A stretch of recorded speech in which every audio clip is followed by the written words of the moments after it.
وجع ظهرك بقى مشكلة ملازماك طول الوقت، مش قادر تروح شغلك، مش قادر تمارس حياتك الطبيعية. أنا جاي النهاردة أقول لك إيه الحكاية. آلام الفقرات من أكثر الآلام العصبية المنتشرة. طيب إيه هي الأعراض اللي أنا لو حسيت بيها لازم أتوجه على الفور إلى جراح المخ والأعصاب؟ أولاً آلام شديدة بالظهر تستمر أكثر من 3 أيام. العلامة الثانية وهي نبدأ بقى نتدرج في الخطورة، آلام بتسمع في الأطراف العلوية أو السفلية مصاحبة بتنميل عادة أو حتى لو غير مصاحبة بتنميل أو خضر. المرحلة الثالثة وهي ضعف يعني إيه؟ يعني أنا عندي سقوط في القدم، مش قادر أدوس برجلي على الأرض، أو عندي ضعف في عضلة إيدي، في قبضة إيدي، مش قادر أمسك المعلقة، مش قادر أمسك الشنطة، وهكذا. والمرحلة الأخطر خالص اللي هي مرحلة عدم التحكم في المخارج، عدم التحكم في البول. ولكن أنا مش عايزك تقلق خالص.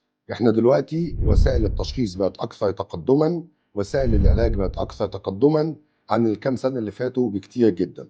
أولا حضرتك بعد ما تتوجه لجراح المخ والأعصاب يتم فحصك فحص إكلينيكي دقيق، فحص الحالة العامة، ثم فحص الجهاز العصبي.